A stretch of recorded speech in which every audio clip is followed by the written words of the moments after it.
Good afternoon, everyone. I hope you are well and safe in whatever place you are. I'm Dr. Wen-chien, the ROM Senior Curator of the Chinese Art and Culture. Thanks for tuning in today's ROM Connects. I would like to begin by acknowledging that ROM sits on what has been the ancestral lands of the Wanda, the Haudenosaunee Confederacy, the Anishinaabe Nation, including the Mississaugas of the Credit First Nation, since time immemorial to today. I'm delighted to share a topic of traditional Chinese culture with you today. In particular, in the past week, we just celebrated Chinese Lunar New Year. Today's topic is celebrate Lunar New Year, ancestral images used in traditional Chinese families. Speaking of the Lunar New Year, what would you immediately think of? I guess probably family gathering with big feast and the sound of the firecrackers and lion dances, etc. On the screen is a large, very colorful Chinese New Year print that people would use to decorate their households during the New Year time in the early 20th century. The print actually depicts a theme of celebrating New Year. As you can see in a very large living hall, lanterns are up. Here are the lanterns. And the women are busy making dumpling in this corner. And several adults are playing mahjong games. And there are a lot of children sort of running around. And some actually setting firecrackers outside in the yard. In the traditional Chinese society, the New Year was indeed the most important festival for family gathering. It is still the case today in Chinese communities around the world.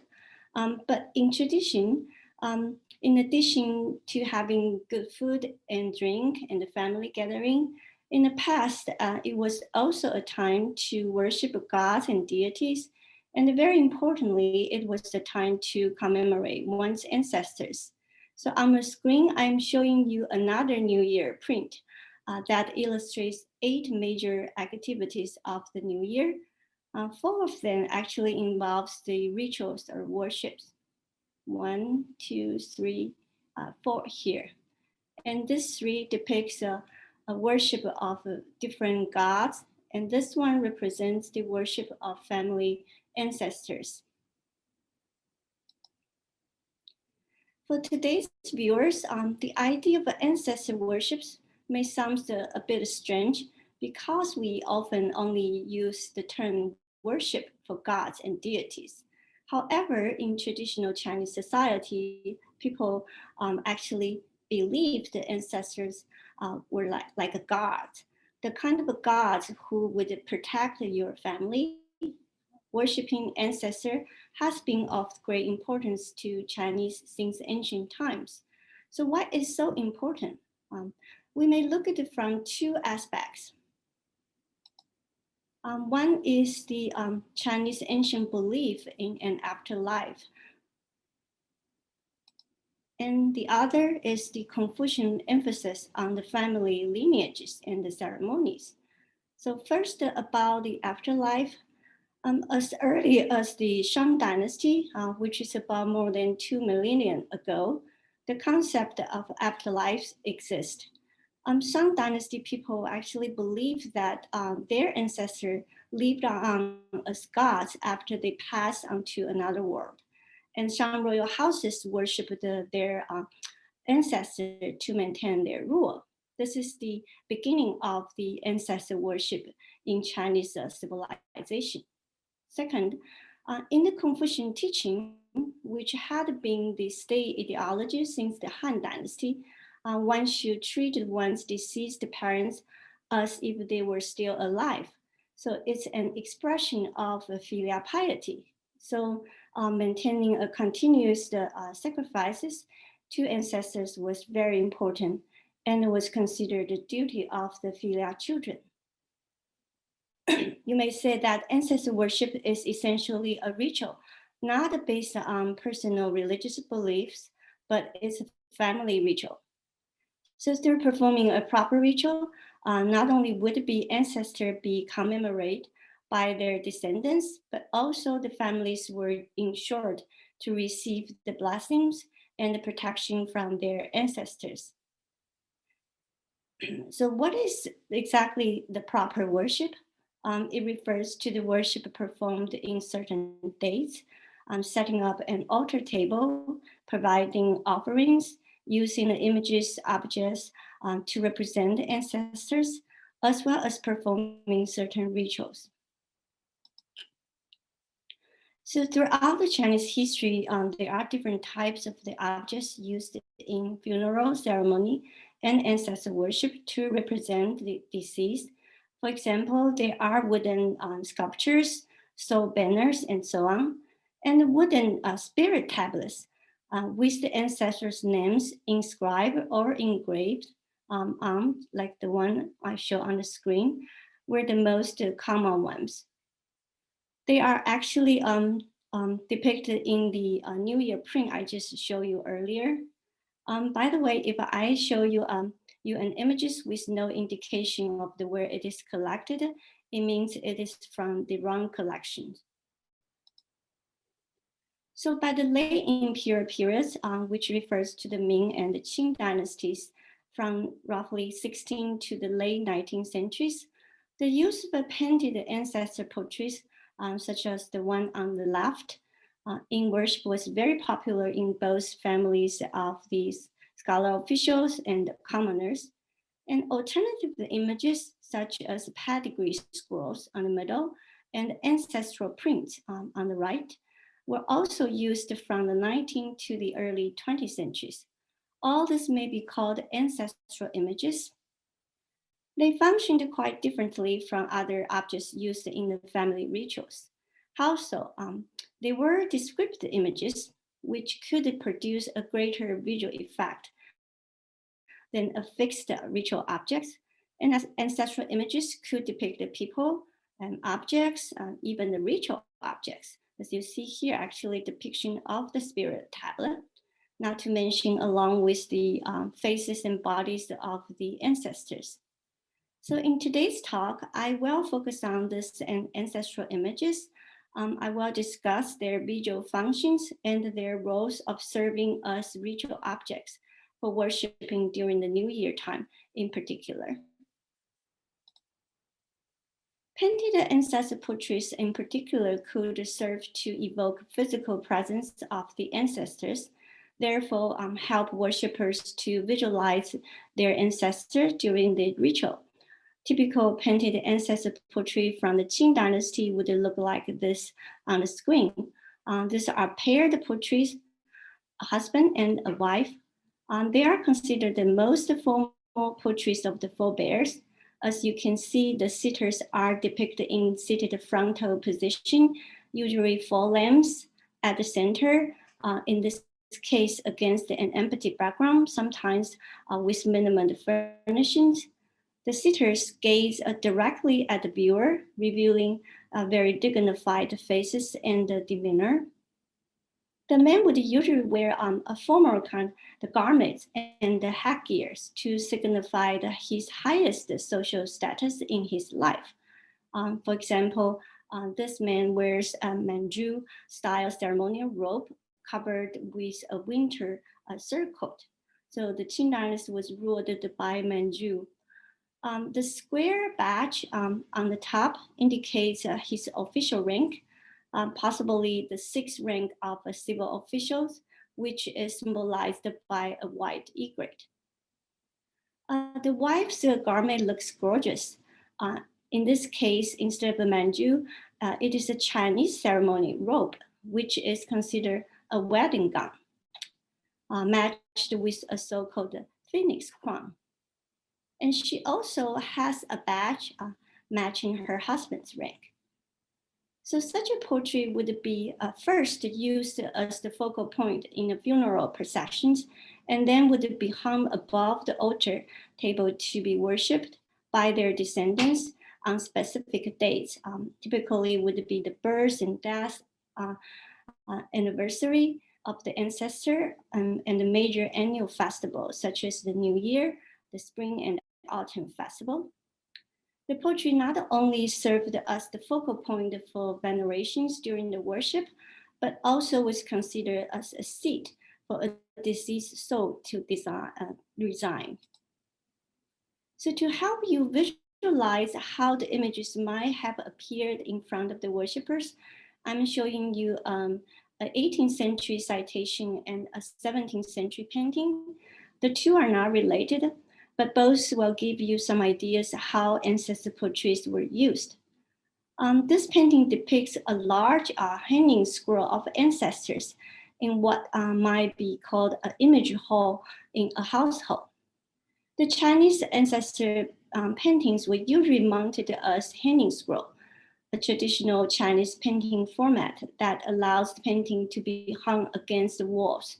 So in front of this painting, you see a table set up as an altar, and a descendant is kneeling down to pay respect. So the citation is written by a Qing Dynasty scholar.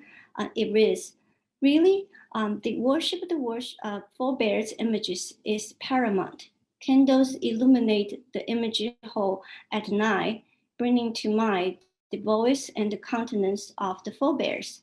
Offering a plate of the cooked rice, I look up and kneel. Moreover, I am assured that my ancestors are dependable and vulnerable. So in the mind of this worshipper, the ancestor portrait no doubt evoke the presence of the forebear. Here are a few photographs to show some actual space for the ancestor worships. This is a family shrine dedicated to worshiping ancestor.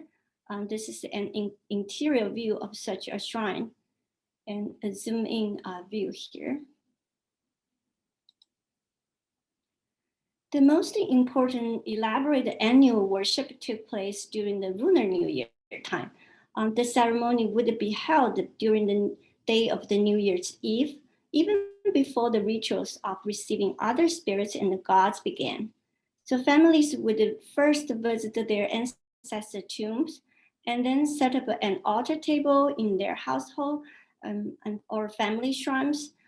They would prepare offerings.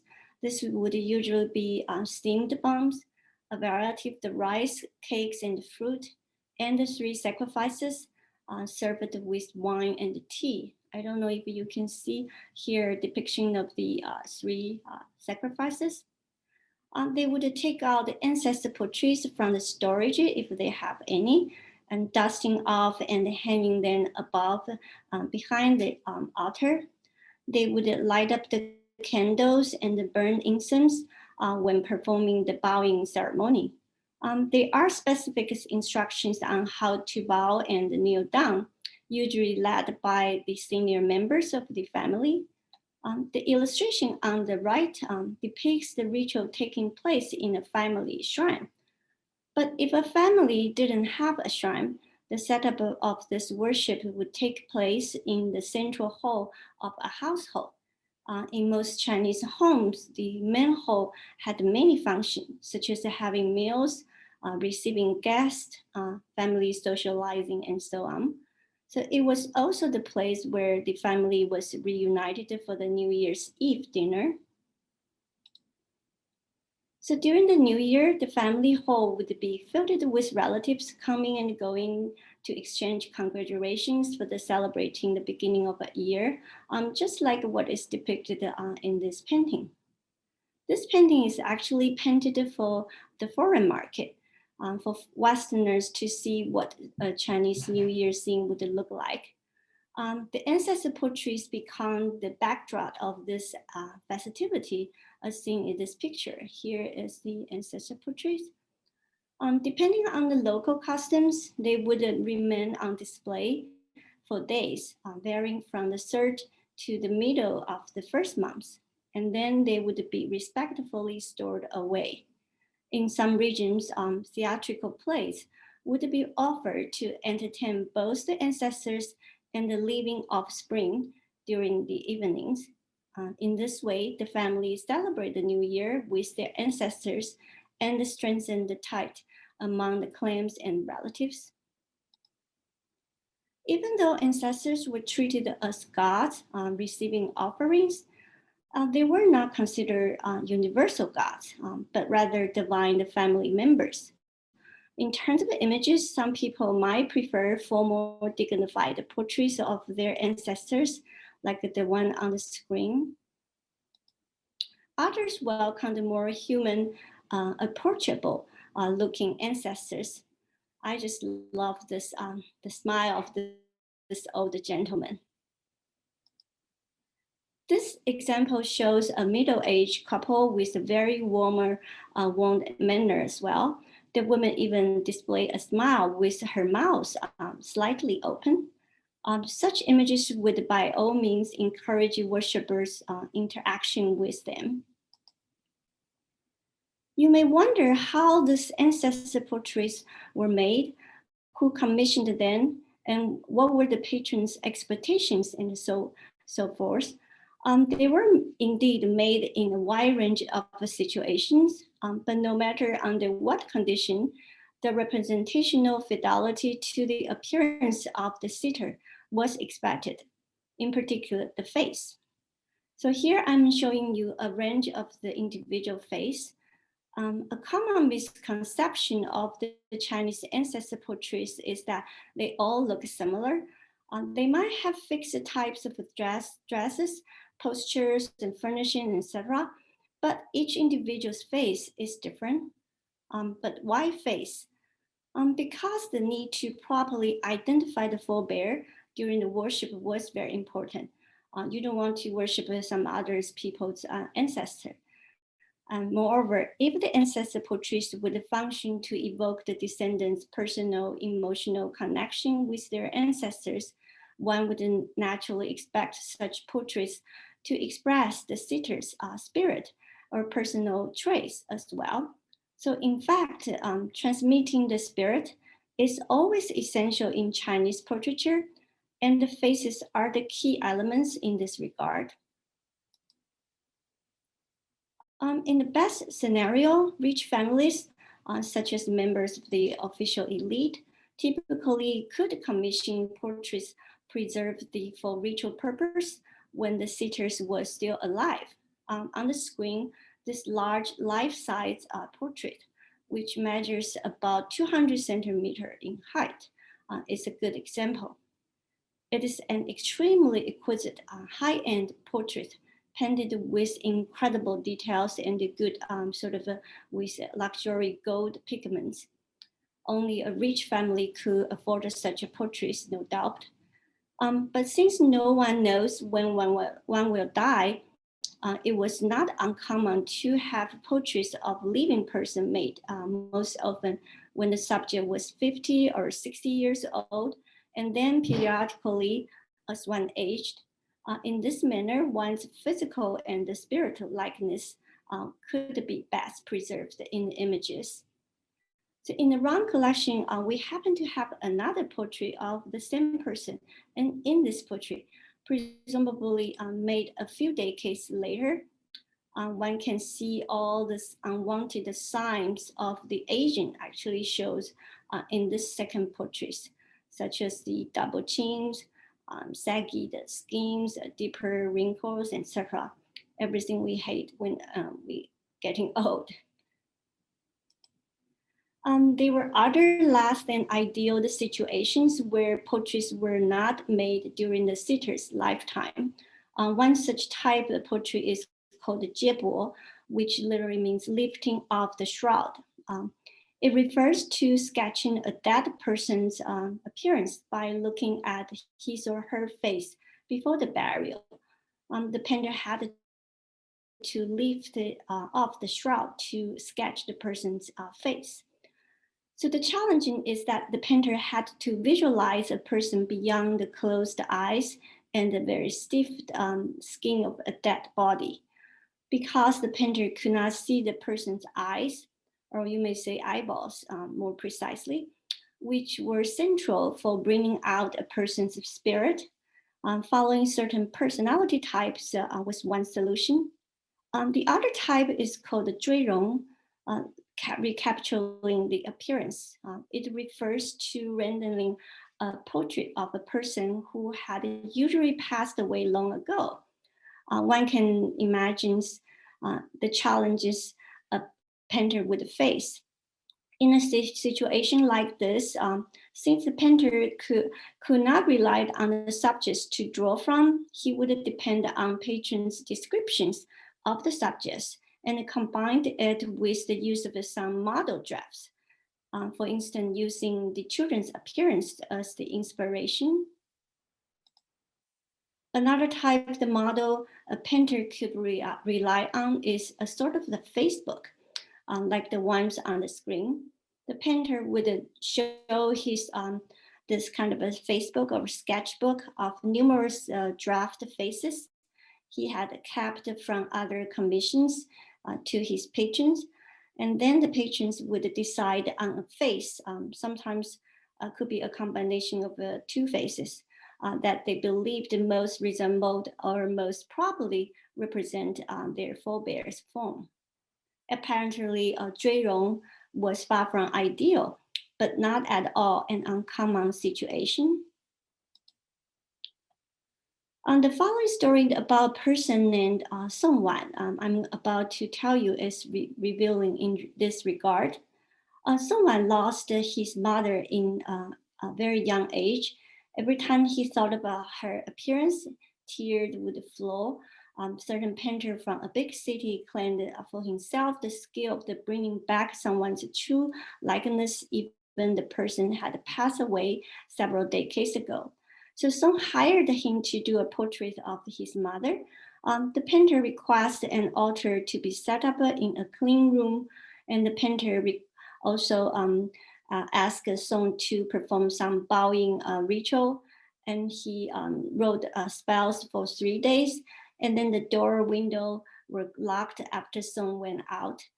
He was instructed not to make any noises. So after nightfall, he suddenly heard a voice from the roof tiles, and very late at night, he heard that noise again. Then this is what happened. The painter opened the door and set Song in. Through the dim candlelight, Song saw paint all over and the brushes on the floor. And the painting was still sealed. He opened to look at. The portrait was finished and it looked like it was alive. Holding it in his hands, Song started to weep deeply.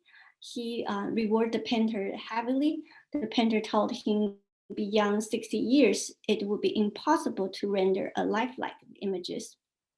So the telling point of the story is really about this unusual circumstance of rendering a vivid likeness of a person who had passed away so long ago. In reality, this is almost impossible if the person did not leave behind a life portrait.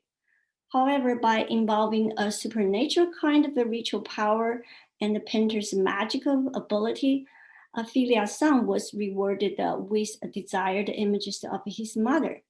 So the fascinating nature of this kind of stories really reflects the people's common desires to have the portraits that preserve the physical and the spiritual fidelity.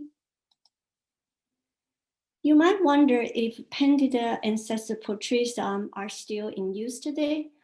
Some researchers did a field survey in the early 1990s and reported that at the time, many shops and studios all over China, as well as in Taiwan, still specialized in painted portraits, ancestor portrait being one of the categories. So this is a photograph of the shop on the corner street. And I really love this happy looking shop owner on the left. And on the right actually shows a painter is making a portrait from tracing a small photograph. If you notice that there's a magnifying lens. Photographs indeed was a Western technology and was only introduced to China in late 19th century. It immediately began to have impact on painted ancestor portrait. While in the late 19th centuries, people still preferred traditional painted portrait. As the example shown on the screen here, One noticed that the photographic kind of likeness was desired and reflected in such a portrait, especially in her face. Nowadays, I believe that digital technology must have largely replaced the hand-painted portraits. In addition to this sort of portraits, in traditional society, this kind of painted portraits indeed were more sort of high-end products for well-to-do families. There were other types of images. For example, for families with less means, they could do without the portraits when worshiping ancestors. In northern China, particularly in some polar regions, printed ancestor scroll called the pedigree scroll, like the one on the screen showing here, were commonly used. It is a scroll shows the images of ancestral tablets with names of multiple generations ancestor on. Here's just a reminder of how an actual spirit tablet looks like. So unlike ancestor portraits, which were commissioned individually, pedigree scrolls were mass-produced from workshops that also produced the New Year prints. The images was basically a print and made from a block carved with outlines, which were originally drawn in ink by a designer. Multiple blocks could be added for different colors, or in some cases, the colors were hand applied. They receive an individual life after purchase. They were treated as ritual objects and passed down from generation to generation. By the late Qing period, the use of such pedigree scrolls spread widely among the ordinary households in northern China in particular. Even today, they are still used in certain regions in China, as shown in this photo. Notice that unlike New Year prints, these prints were mounted as scrolls for hanging, as you can see here, because they would be worshipped annually and then be stored away. In appearance, these scrolls differed from the conventional ancestor portraits in one key aspect. The concrete images of ancestrals were no longer essential. Rather, the most important element of the pedigree scroll was the ancestral tablet set in a space like ancestral shrine. You might wonder why depicting spirit tablets. The use of an actual spirit tablet as the seat of the deceased was considered an orthodox ritual practice, even more so than images. The tablet would function as the home for one of the deceased souls. According to Chinese beliefs, a person has several souls, and after a person's death, one of his souls would stay in the spirit tablet.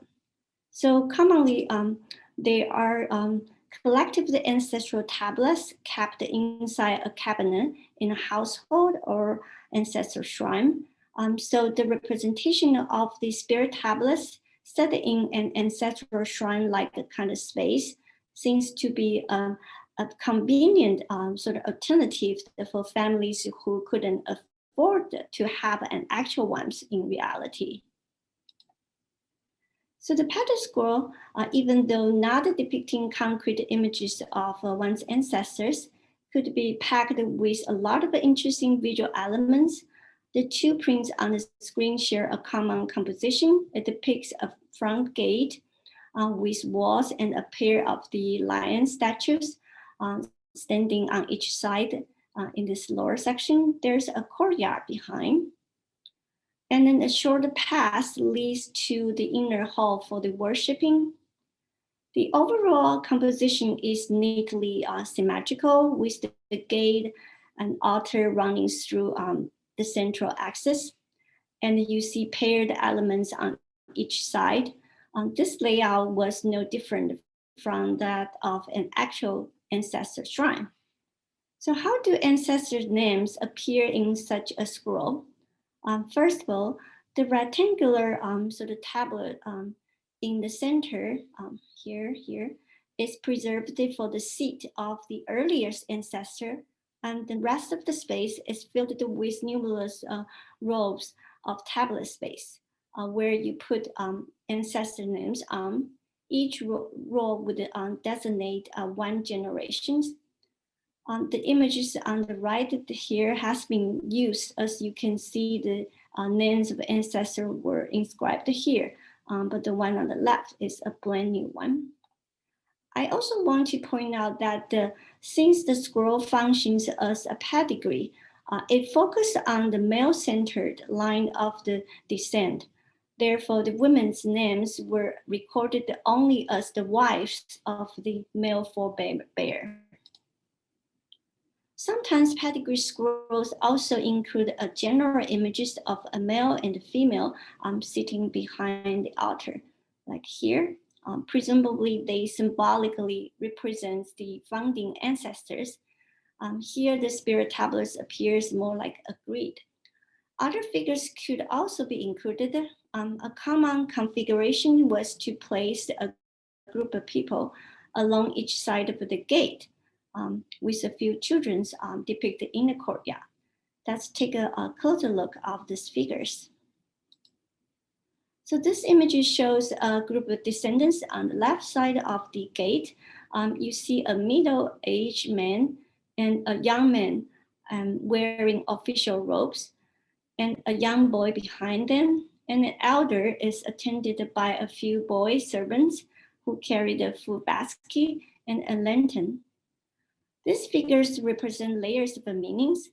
First, they may symbolize the 4 generations of a family under one roof, which is a model family in a traditional Chinese society. Second, the 2 men wearing the official robes express the common family's wishes to gain officialdom and social status in the society. And then third, they are in the act of the coming and bringing of offerings to worship their ancestors. On the opposite side, another group of the people is shown wearing more elaborate clothing. Based on their demeanors and the distinctive headgears, that is clothing fit for the performance stage. These are not the family members, but rather the popular gods who commoners believed were capable of the bringing fortune, prosperity, longevity, and happiness. So here is an image of I'm showing images of the New Year print depicting a god of fortune, which looks exactly like this figure here. And this is the god of the prosperity, and he is here. And this middle person presumably represent the god of the longevity. So they too are depicted as coming to pay respect to the family's ancestors, and at the same time to bring the auspicious blessings.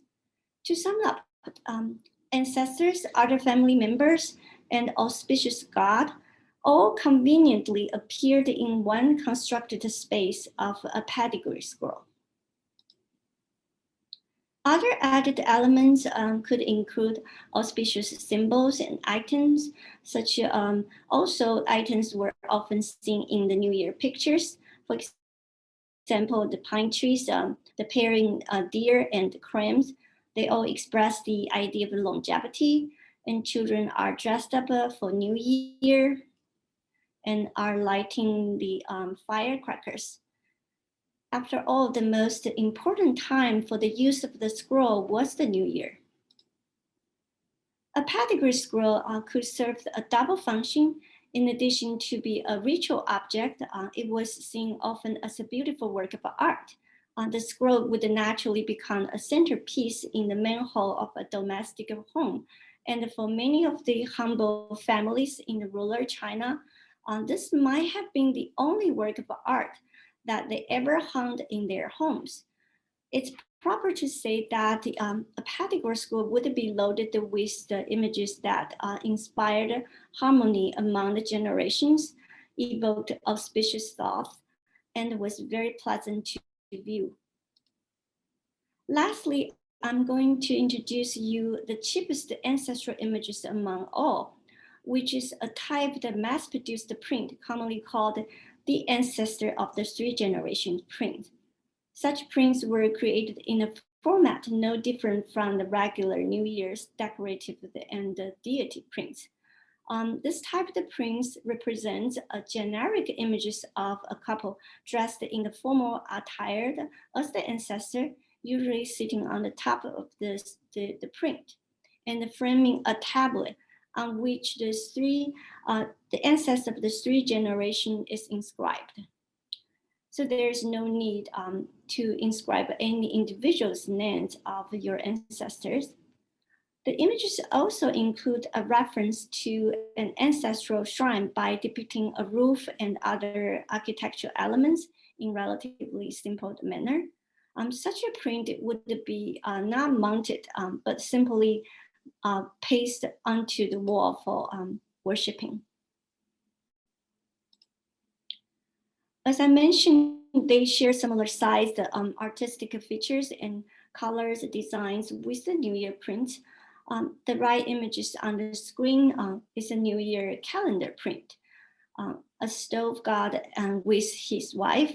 They look very similar to the ancestor figures, except that they have halos behind them. And the overall artistic schemes is very similar as well. This is another ancestral print.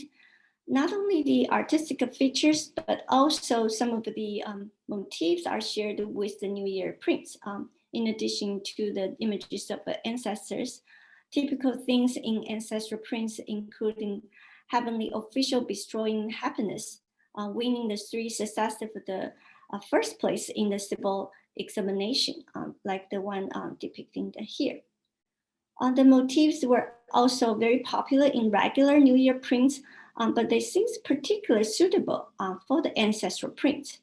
Why? The theme of the gaining officialdom is related to the wishes for high social status and wealth for a family. This was not only a keen wish of a common family, but also a way of expressing filial piety. Because bringing the glory of the official status to the family would honor your ancestors. So in today's talk, I have discussed 3 types of the traditional ancestral images: painted individual portrait, pedigree scroll, and ancestor of the 3-generation prints. Each was produced and was used in specific contexts by patrons of the various social status. In conclusion, I want to point out the portraits of ancestors or pedigree scrolls may appear impersonal to modern viewers because we no longer know who and what families they represent and how they were used. But to the families who once owned them and worshipped in front of them, in particular the portraits, they could not be more personal in imagining the presence and the remembering of their ancestors. I would like to cite a few poetic lines written in the Qing Dynasty to end my talks today. These poems were written about the feeling evoked by seeing ancestral images during the New Year's Eve.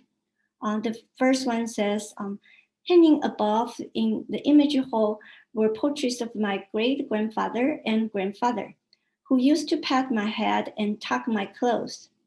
The second one reads, youngers might have been dazzled by the antique costume of the ancestors in the portrait, while the elders would still recall their noble stories. Unfortunately, when we display any of these ancestral images in museum galleries, we inevitably lost the original context in which they were used.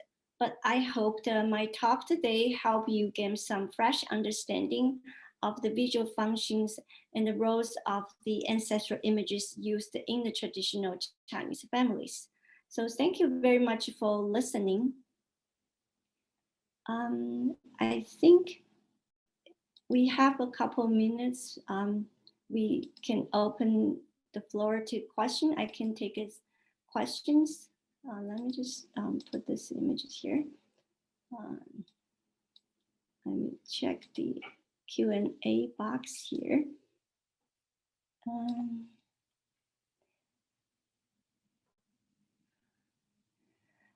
I got one question from Leslie. Would there be separated scrolls and separated space for different set for the? Yeah, that's an interesting question. Because the talk is kind of a short, I can show a lot of images. Yes, sometimes you have the separated scroll, each depict one ancestor. But sometimes you, like the early images I show, you have more than one ancestor, oftentimes a couple or one husband, and who maybe have more than one wife, and put together in one scroll. So that's called the sort of multiple images of the ancestor. And sometimes it could include more than just one generation. It could be including like several generations you put all together in one big scroll. That's very, very possible. Okay. Yes. Another person was asking this question. You imagine that the shrine become quite full of the images after generation passing.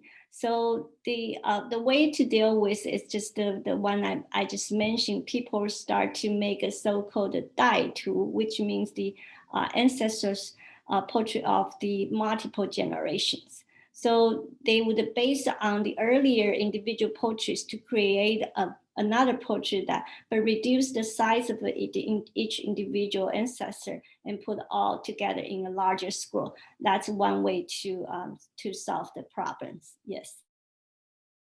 Yeah.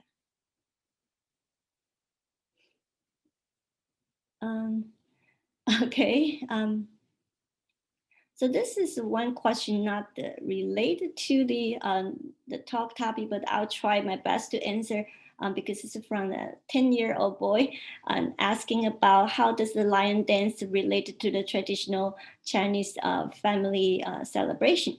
I don't have the absolutely correct answer, I guess. I try my best. I guess this custom of the lion dance has been going on for 100 years at least. In the Qing dynasty, a couple hundred years ago, we already see the depiction of the lion dance for the New Year in the pictures.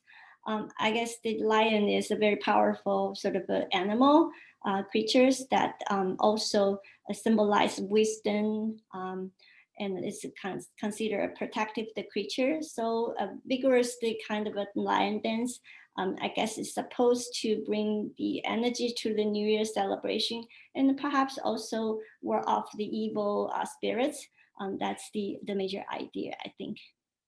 Let me just see. You guys have really excellent question. This one is really good too. Somebody's asking the costume of the portraits in an ancestor portrait, whether it's accurate of the actual situation in the life. The answer is supposed to, however, especially toward the sort of a later period of time, the people start to be able to use money to do a lot of things. It becomes less sort of accurate now. As long as you have money, you can afford to make fabulous images. People could go extreme to make that happen. So the supposedly you shouldn't kind of depict an image of your ancestor not sort of not according to the highest rank the person received. Like I mentioned, there are different symbols would represent different ranks of the person's official ranking. However, that has kind of been kind of violated. People could actually, as long as the people have money, just like people could actually buy the official ranks in the later period of the Qing dynasty, they could also spend a lot of money and exaggerate just for the sake of showing off their wealth. So that's it's possible. It's not always accurate, but in the early periods, like in the Ming Dynasty and early Qing, that was still the kind of a norm. People should represent accurately the status of your ancestors.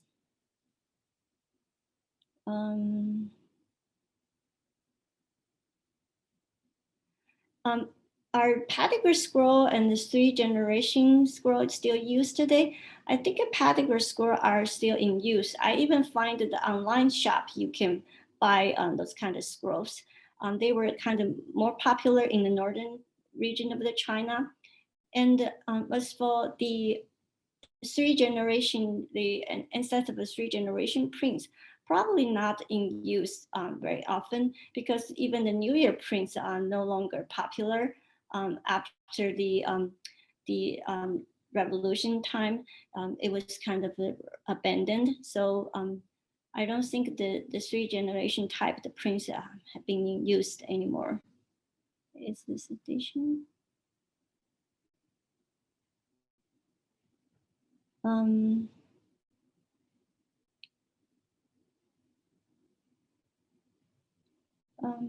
Let me check. What is the significance of prime colors red?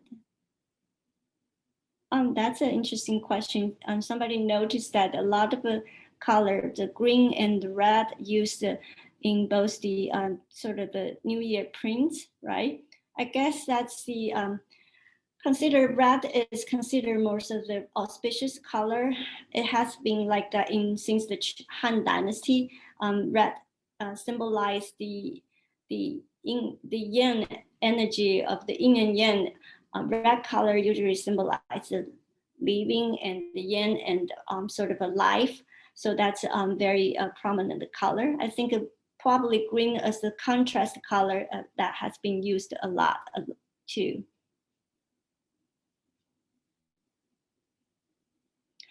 Someone asked, is the Chinese pedigree chart the equivalent of the Western family tree? I'm not that familiar with the Western family tree, but to a certain degree. But as I mentioned, a big difference is that the Chinese pedigree screen focus on the male centered line of the descent. So women only appear as wives of the certain people. So there's no family tree will show the status of women in a pedigree scroll. So I think that should answer the question.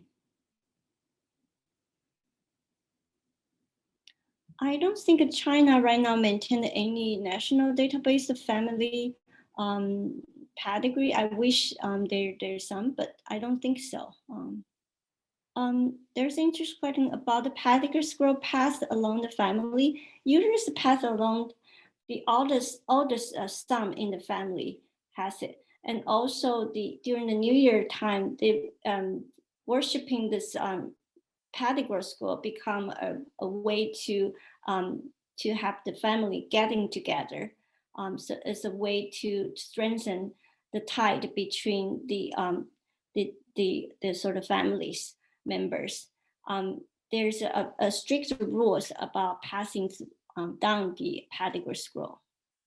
Are there different types of pedigree scroll in places like Taiwan and Singapore? That part I am not so familiar with. As I mentioned, pedigree scroll are mostly used in the northern part of China. There's some used also in Jiangsu area, but as for the like Singapore, Taiwan, and Indonesia, I'm not quite familiar with. This might be a good question to end today's talk. That somebody asked, what kind of blessing one could expect from one's ancestors, and what does one seek only to strengthen one's sense of a connection in a previous generation, or does one expect the blessing of the health, fertility? Yes, I think naturally, whatever good wish we want to be protected, we would naturally ask for from our ancestor, just like whatever we pray for the God blessing as well, that including your health, fertility, and wells, etc. And I guess the ancestor worshiping in the sense that also is a way you connect with your family lineages. But the closer the generation to, definitely it feels so that you have a tighter connection. So definitely, as the last two poems I cited, that definitely it's the grandfather or great grandfather. It's not further away the kind of a generation. So you still kind of have the emotional connection with the ancestor depicted in those images. So that not only you pray for their protection, it's also you showing your venerations, you missing them as well, your remembrance of them as well. So I guess that's also part of the Chinese ancestor worships. I hope that answered all the questions. Thank you so much for tuning in and listening to this talk.